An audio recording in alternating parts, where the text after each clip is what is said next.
Daniel Padilla spotted kasama ang kapatid papuntang Siargao. Kahit nakamas ang aktor na si Daniel Padilla sa airport papuntang Siargao, ay marami pa din ang nakilala sa kanya nitong January 31, 2024. Sa video na nakuhanan at naipost sa Facebook, makikita si Daniel Padilla na nag-aantay sa airport at may hinahanap ito sa kanyang bag. At isa pang video makikita din dito nakasakay na to sa isang bus kasama ang kanyang kapatid na si Maggie. Sa palagay na ito, tila sinamahan ng kanyang kapatid na si Maggie si Daniel Padilla na mag-unwind at mag-enjoy na rin sa mga nangyayari sa buhay niya ngayon. May mga ilang netizen na ang nakapansin sa mata ni DJ na malungkot pa rin sa kinalabasan ng kanilang relasyon nila ni Catherine Bernardo. Nasanay kasi ang mga fans na makita itong napapalibutan ng mga bodyguards, personal assistant at sinusundan ng libo-libong mga tagahanga. Pero matapos maglabasan ng mga negatibong balita tungkol sa aktor tungkol sa breakup di umano nila ni Catherine Bernardo ng 11 years, ay tila na down at nabahira ng dungis ang tinitingalang pangalan noon ng aktor. Parang nawala na raw ang kinang nito at karisma sa mga tao. Marami kasing naglabasan ng mga videos na nag-aakusa sa di umano'y magaspang na ugali ni Daniel sa mga fans at sa pagiging babaero nito. Maraming nakasimpatya na mapanood ang video ni Daniel sa airport na nag-iisa lang.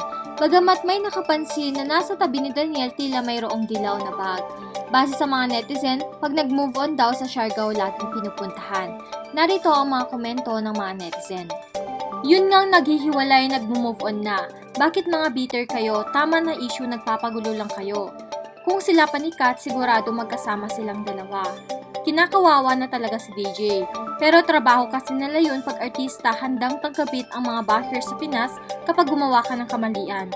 Alam ni DJ may mali din siya, pero ang iba kasi parang gustong patayin si DJ sa mga panalait. Hayaan na natin sila, maka-move on at baka sila ay hindi tinadhana. Narito din ang ibang kuha kasama ng mga fans ni DJ sa Siargao. Hindi may paliwanag sa kilig ang mga nasa Siargao na hindi inaasahan na makakasama at makakajaming pa ang most talk about and most bash male celebrity sa bansa. Sa kasalukuyan na walang iba kundi si Daniel Padilla. May mga nag-upload ng video kung saan nakikihalubilo si Daniel sa locals at turista sa isla ng Siargao.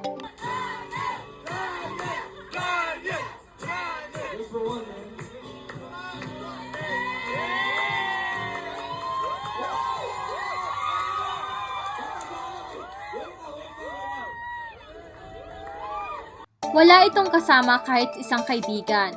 Ang kanyang kapatid lang ang pawang kasama nito para magbakasyon. Wala rin kasama o nakitang personal assistant at tanong ng mga netizen bakit hindi man lang daw damayan ng tropa niya si Daniel sa gitna ng pinagdadaanan nitong pangbabatikos mula sa publiko. Nagbigay ng aliw at free concert ang aktor dahil dinumog ang sabing bar na pinagkakantahan niya.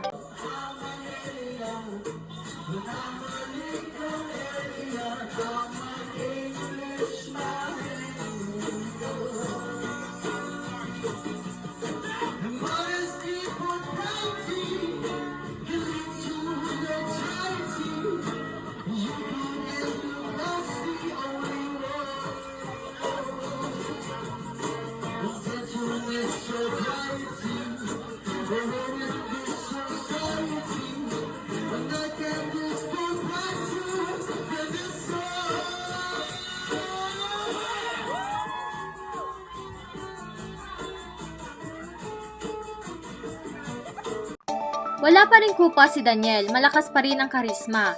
Ayon sa mga komento ay mukhang sa isla naglalabas ang emosyon at hinahanap yung freedom na gusto niyang gawin. Matatandaan kamakailan ay nahuli din siya mag-isa lang din sa airport palabas ng bansa. Samantala, base sa mga reaksyon ng mga taga-Siargao, ay masasabing madami pa rin nagmamahal sa aktor at nag-enjoy sa performance niya.